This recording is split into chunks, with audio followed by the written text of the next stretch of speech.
பொதுவாகவே காதலிக்கும் போது இருக்கிற இந்த காதலும் அன்பும் கல்யாணத்துக்கு அப்புறம் கொஞ்சம் குறைஞ்சிடுச்சு அப்படின்ற கம்ப்ளைண்ட் பொண்ணாக இருக்கட்டும் பையனாக இருக்கட்டும் 2 பேருடைய சைடில் இருந்தும் வரும். ஆனால் மனைவி இல்லைன்னு ஆனதுக்கு அப்புறம் கூட அந்த காதல் இன்னும் அதிகமாக இருக்குது அப்படின்றது இந்த ஒரு கதையில தான் பார்க்க முடியுது. உண்மையாலே இந்த வேலண்டைன்ஸ் டேக்கு ஒரு தரமான ஒரு ரியல் ஸ்டோரி தான் நம்ம இந்த வீடியோவில் பார்க்க போகிறோம். கண்டிப்பாக இவரை பற்றி தெரிஞ்சிருக்கும் அண்ட் இவருடைய மனைவியை பற்றி கூட தெரிஞ்சிருக்கலாம். ஆனால் இவங்களுடைய இந்த பேக் ஸ்டோரி, இந்த காதல் கதையெல்லாம் பல பேருக்கும் தெரிஞ்சிருக்க வாய்ப்புகள் ரொம்ப ரொம்ப குறைவு. ஸோ அது எல்லாத்தையுமே இந்த வீடியோவில் பார்க்கலாம். அதுக்கு முன்னாடி இது வரைக்கும் யாராலும் நம்ம சினி சமூகம் சேனலை சப்ஸ்கிரைப் பண்ணலையோ அவங்க எல்லாரும் மறக்காம சப்ஸ்கிரைப் பண்ணிட்டு பக்கத்தில் இருக்க பெல் ஐக்கனையும் மறக்காம ப்ரெஸ் பண்ணிடுங்க.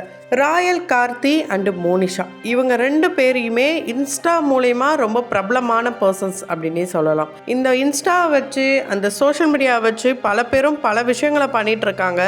ஆனால் தன்னுடைய மனைவிக்காக மட்டுமே அந்த இன்ஸ்டா ஐடியை யூஸ் பண்ணுற ஒரு மனிதரை தான் இப்போ நம்ம பார்க்க போகிறோம். ராயல் கார்த்தி திருவண்ணாமலையை சேர்ந்தவர். தன்னுடைய 21 வயசில் திருமணம் பண்ணதுக்கப்புறம் கிட்டத்தட்ட 6 மாத காலம் மட்டும்தான் அவங்க 2 பேரும் ஒன்றா சேர்ந்து வாழ்ந்திருக்காங்க.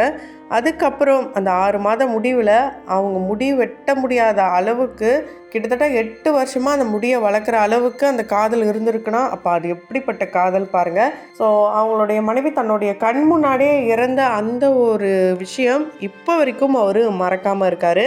இவர் அந்த விஷயம் எப்படி இறந்தாங்க அப்படின்றத ஓப்பன் அப் பண்ணியிருக்காரு ரீசெண்டாக நடந்த ஒரு டிவி ஷோவில். அதை பார்த்துட்டும் கேட்டுட்டும் கண் கலங்காதவங்க யாருமே இருக்க முடியாது.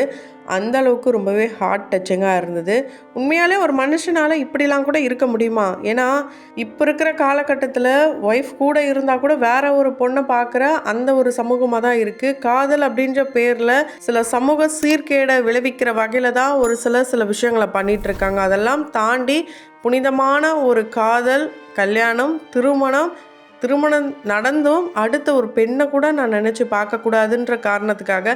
ஏன்னா மனுஷனுடைய மனசு குரங்கு போல் அப்படின்னு சொல்லுவாங்க. மனசு தாவிக்கிட்டே இருக்கும், மாறிக்கிட்டே இருக்கும். அதனால தான் சும்மா விளையாட்டு கூட கிண்டல் பண்ணிகிட்ருக்கோம். ஆணாக இருந்தாலும் சரி பெண்ணாக இருந்தாலும் சரி.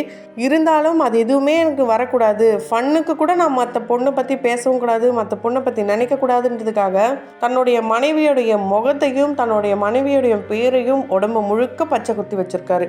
ஸோ அவங்களுடைய மனைவி அந்த அளவுக்கு இவருக்கு உயிரம். தன்னுடைய மனைவி கூட வாழ்ந்த அந்த 6 மாத காலங்கள் கிட்டத்தட்ட 2 வருட காதலாக இருந்திருந்தா கூட அந்த 6 மாத காலங்கள் வாழ்ந்த அந்த வாழ்க்கைக்கு ஒரு அடையாளமாக தான் இப்போ இந்த 6 வருஷம் வரைக்கும் இவர் இருக்கார்.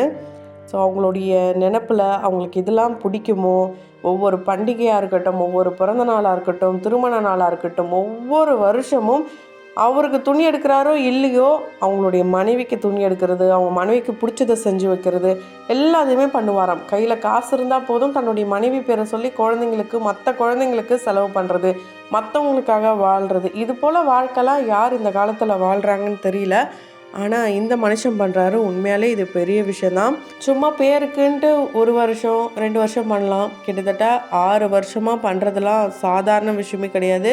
அவங்க ஒய்ஃப் ஆசைப்பட்டாங்கன்ற ஒரே ஒரு காரணத்துக்காக ஆட்டோ வாங்கினது, பைக் வாங்கினது, அவங்களுடைய ஒய்ஃபுடைய பர்த்டேக்கு அவங்க இல்லைனா கூட அவங்கள சர்ப்ரைஸ் பண்ணணுன்றதுக்காக ஒரு வாலில் அவங்களுடைய ஃபோட்டோவை பெயிண்ட் பண்ணது, அதுக்கப்புறம் பெரிய அளவில் கேக் கட் பண்ணி செலப்ரேட் பண்ணது, இதெல்லாம் ரொம்பவே நெகிழ்ச்சியான விஷயமா இருக்குது. பார்க்கும்போது ரொம்பவே எமோஷ்னலாகவும் இருக்குது. ஸோ அவங்க மனைவிக்கு என்ன ஆச்சு, அவங்க ஏன் இறந்தாங்க, எப்படி இறந்தாங்க, இந்த 6 வருஷம் அவர் ஏன் முடிய வெட்டவே இல்லை, அப்படிலாம் பல கேள்விகள் இருந்த நிலையில தான் அவர் இந்த விஷயத்தை பற்றி ஓப்பன் அப் பண்ணியிருக்காரு. அவர் அவங்களுடைய வீட்டுக்கு ஒரு தம்பி, அதாவது ஒரு பையன், அவங்க அக்கா ஒருத்தங்க இருக்காங்க, பொண்ணு. அக்காவுக்கு திருமணம் ஆகிறதுக்கு முன்னாடி இவர் ஓடி போயிட்டு மேரேஜ் பண்ணிக்கிட்டாரு. வீட்டில் அகேன்ஸ்டாக இருந்திருக்காங்க அந்த பொண்ணு வீட்டில். அந்த பொண்ணு வீட்டில் வெல் செட்டில்டு. ஸோ ஒரே பொண்ணு செல்லமாக வளர்த்துட்டோம், எப்படி நம்ம அப்படியே விட்டுற முடியும் அப்படின்ட்டு கோவத்தில் இருந்தாலும் 10 நாளில் இவங்க பத்திரிக்கையெல்லாம் அடித்து சூப்பராக ரிசப்ஷனுக்கு ரெடி பண்ணுறாங்க, மறு வீட்டுக்கு ரெடி பண்ணுறாங்க. எப்படி இங்கேருந்து அங்கே போனாங்களோ அது மாதிரி அங்கேருந்து இங்கே வரணுன்றதுக்காக பார்த்தா இந்த பையனுடைய வீடு ஷீட் வீடாக. ஸோ ரொம்பவே அப்செட் ஆகிருக்காங்க பொண்ணு வீட்டு சைடில். அதுக்கப்புறம் பொண்ணு நாங்கள் எங்கள் கூடவே கூப்பிட்டு போகிறோம், இப்போதைக்கு தீபாவளிக்கெலாம் வந்துட்டு போங்க அப்படிலாம் சொல்லிட்டு தான் போயிருக்காங்க. அங்கே போனால் வீட்டோடைய மாப்பிள்ளையாக ஆயிடணும், என்னுடைய பொண்ணுக்கு இந்த வசதி அங்கெல்லாம் பத்தாது, அந்த வசதிகள்லாம் இல்லாமல் இருக்க மாட்டா அப்படிலாம் சொல்லியிருக்காங்க பொண்ணு வீட்டு சைடில். ஸோ பொதுவாகவே பொண்ணுடைய அப்பா அம்மா, பொண்ணை பெற்றவங்க எப்படி இருந்தாலும் அப்படி தான் சொல்ல போகிறாங்க. என்னுடைய பொண்ணு எங்கள் வீட்டில் ரொம்ப செல்லமாக வளர்த்தது, போகிற இடத்துல எப்படி இருக்கும் தெரில, இப்படி தான் நம்ம காலங்காலமாக பார்த்துட்ருக்கோம். அதுவும் இல்லாமல் ஒரு பொண்ணு அப்படின்னா அந்த வீட்டோட குலதெய்வம் அப்படின்ட்டு இப்போ வரைக்கும் ஒவ்வொரு வீட்லேயும் பிறக்கிற பெண் குழந்தைகளை சொல்லிகிட்டே தான் இருக்காங்க. ஸோ பொண்ணுங்க வந்து இங்கேருந்து போகிறாங்கன்னா மொத்தமாகவே தான் போகிறாங்க. அவங்க அப்பா, அம்மா, அண்ணன், தம்பி, அக்கா, தங்கச்சி, தாத்தா, பாட்டி இப்படி மொத்த குடும்பத்தையும் விட்டு தனி ஒரு பொண்ணாக போயிட்டு இன்னொரு வீட்டில் ஒரு தேவதையாக போயிட்டு வாழ்கிறாங்க.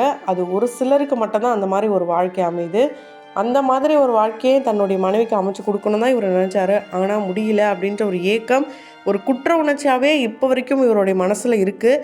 அதுதான் இப்போ இவர் பண்ணுற சில விஷயங்களுக்கு முக்கிய காரணமாகவும் இருக்குது.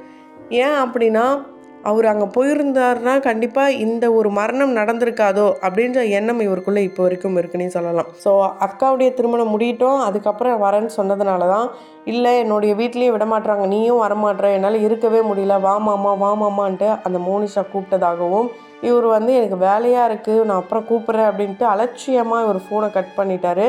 இல்லை ஒரே ஒரு மணி நேரம் என்கிட்ட பேசுமாமா, உனக்கு ஒரு சர்ப்ரைஸ் இருக்குது அப்படின்னு சொல்லி அவருடைய கண்ணு முன்னாடியே வீடியோ காலில் அவங்க தூக்கிட்டு தற்கொலை பண்ணியிருக்காங்க. ஸோ அந்த ஒரு தருணம் இவருடைய வாழ்க்கையிலேயே வந்து எப்போவுமே மறக்க முடியாத தருணமாக தான் வாழ்க்கையில் அமைஞ்சிருக்கு. ஒரு ஆறாத ரணமாகவும் வடுவாகவும் மாறி இருக்குன்னா அவங்களுடைய அந்த மரணம் இவர் கண்ணு முன்னாடியே நடந்தது தான். ஸோ அவங்க வாழ்ந்த காலத்துலலாம் அவருடைய முடியை தொட்டு தொட்டு பார்ப்பாங்களாம். அதிலருந்தே முடி கிட்டத்தட்ட 8 வருஷமாக இவர் வெட்டவே இல்லையாம். ஸோ இதெல்லாம் வந்து கேட்க இந்த படத்தில் வர மாதிரி இருந்தாலும் நிஜத்துலேயும் இந்த மாதிரி ஒரு மனுஷங்கள்லாம் இருக்காங்க. ஸோ சில பேர் என்ன பண்ணுவாங்கன்னா, மனைவியை தேவையில்லாத வார்த்தைகளால் ரொம்பவே காயப்படுத்துறது, ரொம்ப கொச்சையாக பேசுறது, ரொம்ப அவமானப்படுத்துறது, மதிப்பே கொடுக்கறதில்ல. நம்ம ஒய்ஃப் தானே, எங்கே போயிட போகிறான் அப்படின்ற ஒரு அலட்சியத்திலேயே அவங்கள ரொம்பவே மட்டமாக நடத்துகிறாங்க. அதெல்லாம் ரொம்ப ரொம்ப ரொம்ப தப்பான விஷயம். யார் ஒரு ஆண் பெண்ணை மதிக்கிறாங்களோ, ஒய்ஃபை தாங்குகிறாங்களோ அவங்க தான் வாழ்க்கையில் ஜெயிக்கவே முடியும். இதுதான் இந்த உலக நீதி அப்படின்னு தான் சொல்ல முடியும். ஸோ இவர் அவங்களுடைய ஒய்ஃபை மதிக்கிறதுனால தான் இவர் தூக்கலை தொங்கிடலாம், நம்மளும் சூசைட் பண்ணிக்கலாம் அப்படின்லாம் அட்டன் பண்ணும்போது அவங்களுடைய ஒய்ஃபுடைய ஆன்மாவே வந்து காப்பாற்றிருக்காம். ஸோ ஒய்ஃப் எங்கேயுமே போகல. எல்லாரும் வந்து செகண்ட் மேரேஜ் பண்ணிக்கோ அப்படிலாம் கூட சொல்கிறாங்களாம். நிறைய பேர் ப்ரப்போஸும் பண்ணுறாங்களாம். அதெல்லாம் பண்ணக்கூடாது. ஒய்ஃபுக்காக டேட்டூ போடுறதுக்கு காசு இல்லாமல் ஒரு இடத்துல வேலை பார்த்து இவர் அந்த காசை வச்சு ஃபஸ்ட்டு டேட்டூ போடுறாரு. டிசைனிங் ஒர்க்கில் 9 வருடமாக இவர் இருக்கார். ஃபோட்டோகிராஃபராகவும் இருக்காது 5 இயர்ஸாக. கார்த்தி நிஷா அப்படின்ட்டு ஸ்டூடியோ வச்சு ரன் பண்ணுறாரு. இவர் மாதிரிலாம் பையன் கிடைக்க கண்டிப்பாக அந்த பொண்ணு கொடுத்து வச்சுருக்கணும். அதே மாதிரி ஒரே பொண்ணு அப்படின்ட்டு ரொம்ப செல்லம் கொடுத்து வளர்த்ததும் இவங்களுடைய மரணத்துக்கு காரணம் கூட சொல்லலாம். ஏன்னா ஒரு சின்ன விஷயமாக தான் இருந்திருக்கும், இல்லை பெரிய விஷயமா கூட இருந்திருக்கலாம். அதை ஹேண்டில் பண்ண தெரிஞ்சிருக்கணும். அதை விட்டுட்டு இவங்க இந்த மாதிரி ஒரு முடிவு எடுத்தது மிகப்பெரிய ஒரு தவறு. அவங்களுடைய அந்த முடிவு தான் இங்கே இவருடைய வாழ்க்கை கேள்விக்குறியாகவே இருக்குது. அது 100க்கு 100 உண்மையான விஷயந்தான். ஸோ இதை ஒரு பாடமாகவே எடுத்துக்கிட்டு அவங்கவுங்க ஒய்ஃபை, அவங்கவுங்க கணவரை மதிங்க, சந்தோஷமாக வாழுங்க, காதலை பரிமாறுங்க, சண்டை போடுங்க, சேர்ந்துருங்க. ரொம்ப லைஃப் இருக்க போகிற இந்த வாழ்க்கையை ரொம்ப அற்புதமாக பயன்படுத்திக்கோங்க. ஒன்றுமே இல்லைன்ட்டு இல்லாத ஒரு விஷயத்த நினச்சி புலம்புறதை விட இருக்கிறத வச்சு நம்ம எப்படி அடுத்த லெவலுக்கு போகலான்ட்டு எல்லாரும் முடிவு பண்ணுங்கள். இவர் தன்னுடைய மனைவிக்காக ஓனாக ஒரு ஃபீலிங்கில் சாங் கூட, ஒரு ஆல்பம் கூட ரிலீஸ் பண்ணியிருக்காரு. ஸோ பாட்டெல்லாம் கூட நீங்கள் எழுதி ரிலீஸ் பண்ண தேவையில்ல. உங்கள் ஒய்ஃபை உங்கள் லைஃப்பில் ஒரு பார்ட்டாக நினைங்க. ஸோ உங்கள் ஒய்ஃப் இல்லைன்னா நீங்கள் இல்லை அப்படின்றத ஒவ்வொரு ஆண்களும், திருமணமான ஆண்கள் கண்டிப்பாக மனசில் நினைக்கணும். அலட்சியப்படுத்தவே படுத்தாதீங்க. அதே தான் பெண்களுக்கும். ஸோ இவருடைய மனசு மாறலாம், செகண்ட் மேரேஜ் பண்ணுறாரு, பண்ணலை, நீங்கள் அப்பா அப்படி சொன்னீங்களே, இதெல்லாம் அவருடைய சாய்ஸ். அவருடைய மனசு எப்போ மாறினாலும் இல்லைனாலும் அது அவருக்கு தான். ஸோ நம்ம யாரும் கூட போய் இருக்க போகிறதில்ல, யாரும் அதையும் தவறாக பேசக்கூடாது. இவங்களுடைய கதையிலேருந்து நம்ம தெரிஞ்சுக்க வேண்டிய விஷயம், காதலையும் சரி மதிப்பும் மரியாதையும் நம்ம இன்னொருத்தவங்களுக்கு கண்டிப்பாக கொடுத்தே ஆகணும். அது கொடுத்தா நம்ம வாழ்க்கையில் நமக்கும் திரும்ப கிடைக்கும், நம்மளும் அடுத்த லெவலுக்கு போகலாம். ஸோ தன்னுடைய மனைவியாக இருந்தாலும் சரி, கணவராக இருந்தாலும் சரி, மதிப்பு மரியாதைன்றது 2 பேருக்கும் ஈக்குவல் தான். அது மட்டும் இல்லாமல் எந்த முடிவாக இருந்தாலும், இவ்வளோ பெரிய பிரச்சனையாக இருந்தாலுமே நம்ம எதுக்குமே தீர்வு இறப்பு அப்படின்றது கிடையாது. இறக்கணும்னா இங்கே பல பேரும் இறந்து போகலாம். ஸோ யாரும் இந்த மாதிரி ஒரு தவறான முடிவு மட்டும் எடுக்கக்கூடாது. அதனால் பாதிக்கப்பட போகிறது உங்களை பிடிச்சவங்களும் உங்களுக்கு பிடிச்சவங்களும் தான். ஸோ இந்த ஸ்டோரியை பற்றி நீங்கள் என்ன நினைக்கிறீங்க? உங்களோட கருத்துக்களை கமெண்ட் பாக்ஸில் மறக்காமல் கமெண்ட் பண்ணுங்கள். தொடர்ந்து வீடியோஸ்லாம் பார்க்கணும்னு நினச்சிங்கன்னா உடனே சேனலில் சப்ஸ்கிரைப் பண்ணிவிட்டு பக்கத்தில் இருக்க பெல் ஐக்கனையும் மறக்காமல் ப்ரெஸ் பண்ணிவிடுங்க.